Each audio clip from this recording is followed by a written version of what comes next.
Senator Elizabeth Warren is gaining ground in the 2020 Democratic presidential field. A new CBS News Battleground Tracker poll shows her with a slim 1-point edge over former Vice President Joe Biden. And Senator Bernie Sanders isn't far behind them. This poll includes Democratic voters in the first 18 caucus and primary states. Ed O'Keefe has the latest from Capitol Hill. This poll isn't a story of Joe Biden slipping. It's more a story of Elizabeth Warren on the rise. The survey finds that she's generating more enthusiasm among Democrats who now also believe she has a better shot than before at defeating President Trump. Hello, New Hampshire Democrats! Senator Elizabeth Warren earned an enthusiastic response at the New Hampshire Democratic Convention, where 19 presidential candidates spoke over the weekend. The new CBS News Battleground Tracker poll shows Warren edging out Joe Biden in the Granite State by 1 point. Biden maintains his lead in Iowa and is blowing away the field in South Carolina, where he has strong support with African Americans. But in Nevada, Senator Bernie Sanders is now in front of Biden and Warren with 29% support. We got a revolution to make. You ready to do it? The poll also finds that Warren is picking up the most support from voters changing their minds. For example, 29% of voters who previously supported California Senator Kamala Harris have switched to supporting Warren. It was a rough weekend for Harris, who had to apologize after a man attending one of her town halls called President Trump's actions mentally retarded. And she responded with, Well said. Well said. Harris later told CBSN's Caitlin Huey-Burns she didn't hear the man's full comments. It was not something that I really heard or processed or, or in any way condone, that's for sure. Meanwhile, former South Carolina Governor and Congressman Mark Sanford announced he is going to challenge President Trump for the Republican nomination. This is the beginning of a long walk, but it begins with that first step, and that's what I'm announcing here today. Sanford is now the third Republican attempting to challenge the president for the Republican nomination, but in a sign of how tricky it might be for them, at least 4 states, including Sanford's home state of South Carolina, are planning on canceling their GOP primaries, believing that the president's popular enough with Republicans that he'll win in a big way.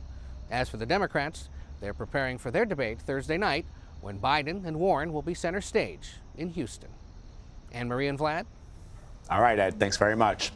For more on this, let's bring in CBSN political reporter Caitlin Huey-Burns. So, Caitlin, good to see you. Good morning. You had a good opportunity to chat with a lot of these candidates over the weekend. So this latest Battleground Tracker poll is really interesting. And I was talking to Anthony Salvanto in the CBS This Morning Green Room about this. It does show that this race is tightening between Biden, Elizabeth Warren, and Bernie Sanders. What I find really intriguing is what Ed said, which is that it's not so much that Biden is slipping, it's that Warren is rising. Right. What did she say to you? Right. Well, Warren's campaign has been, unlike all these other campaigns who have been going up and down in the polls, her rise has been pretty consistent. And their campaign determined very early on that they wanted to focus on their ground efforts, their organizing efforts. So they hired a lot of people very quickly up front, and that seems to be paying off in some of these early states. I will say, being in New Hampshire, it was a hometown crowd for her, certainly, but the applause and cheering that she received really was unlike anything that I'd seen in that state recently. So she certainly has enthusiasm on her side. And what was interesting in the poll, not only is she gaining from other candidates, more and more supporters of her are saying that she can defeat Donald Trump, which was a big liability for her going into this election. Let me ask you a question about Senator Bernie Sanders, because a lot of his supporters, they're very vocal. Right. They are very active on social media. And I think the media narrative at the start of this race was that, well, Warren and Senator Sanders have similar outlooks and similar policy proposals, but they really kind of don't. It only seems that way because they've sort of made an unspoken rule or agreement to not attack each other directly. They may change on Thursday, but are you seeing that people are that she's peeling off Bernie supporters to her campaign. It certainly is the biggest competition at this point, and as long as Bernie is in this race, the two of them will likely be kind of in attracting some similar voters, but they do go about it in very different ways, especially in a state like New Hampshire, where you get to meet voters one-on-one. It's a very small state. You get to travel around a lot. Bernie Sanders had targeted, non-college educated white voters in that state successfully in 2016. Won the primary there. Elizabeth Warren has been, banking on kind of her personal one-on-one interactions with people. She stays for hours after her events to take selfies with people, up to 50,000 selfies she has said so far. And she's really kind of counting on that retail politics and her kind of personal story, something that Bernie Sanders doesn't necessarily focus on. So they are attracting different kinds of voters in some ways, or approaching this a little bit differently. Bernie Sanders, too, wants to try to peel off some Biden supporters, perhaps in New Hampshire as well. But our battleground poll shows that both Biden and Warren are leading Sanders in that You actually state. got a chance to talk to her about her momentum over the weekend. You caught up with her. I want to play some of that sound. To what do you attribute your rise? I think it's about what I fight for and how I fight. And then I ask people to be part of it. We've got a real problem in this country, and that is that our democracy has been taken over by the wealthy and the well-connected. I'm running a campaign that gives people a chance to own their democracy and to make this government work for them. So that sounds like the answer that she would give, but what do you see happening? Well, it was interesting, too. I asked her if she kind of considered herself a front runner or thought that she would be in this position. And she said, no, I'm in this with all the people who are supporting me, and we're kind of doing this together. What I think is interesting, however, is that we're shifting into somewhat of a new phase here. She's going to be on the debate stage with Joe Biden and everybody else for the first time. All of these other debates, she's been kind of either on her own, or it's just been her and Bernie Sanders. We really haven't gotten to see that big contrast that she can provide to someone like Joe Biden. So I asked if she's preparing differently. She said no, but these debates are kind of difficult to really debate, but she has proven that she can be successful at them. What I'm wondering, though, is as she continues to rise, do these other contenders who are trying to move up in the polls, who are trying to gain their own momentum, start attacking her?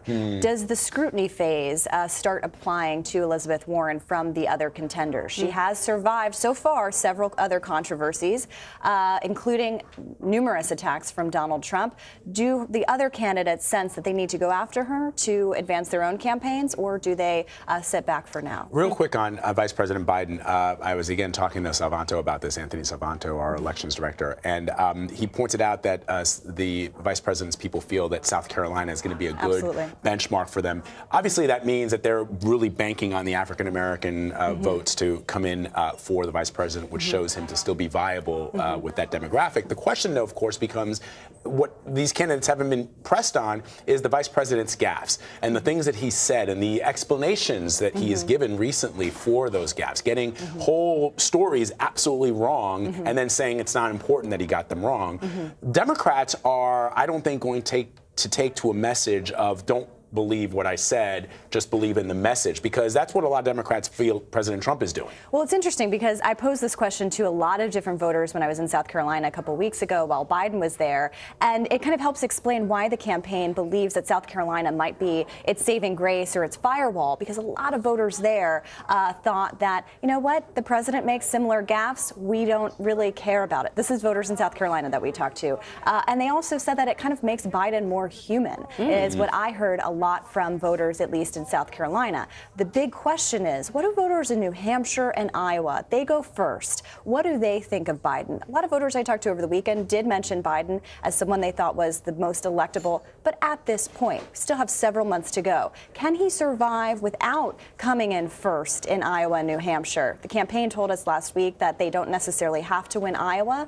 But what kind of momentum does that create or slow down a campaign when you don't do well in those first states? Yeah, it's really That's what we'll be figuring out. You know, the vice president during that town hall debate on climate change came in and he basically said things that I felt were sort of like things that you've heard in past political races. We're the greatest country in the world. We're not like this. We can fix this. I know how to fix it. Whereas some of the other candidates said, day one, I'm going to do this. By day 356 or whatever, I'm going to have done this. And there were some specific meaty proposals that you could actually hold them accountable for, as opposed to the rhetoric that we're the greatest country in the world and we want to be better. And this is the contrast we're going to see with Elizabeth Warren and Joe Biden later on this week. What you just described from Joe Biden and what Elizabeth Warren has been calling, I have a plan for that. And that has really gained a lot of momentum, at least at this stage in the campaign. Yeah, that's kind of been his style, his almost entire political career is this kind of like, but you know me. Right. I'm Joe. Yeah, I take And the that pays Acela. off in some places. African-American voters, especially older voters, really resonate with that. But, the energy in the party, where is that right now? Elizabeth Warren seems to be capturing a lot of that, at least at this point in time.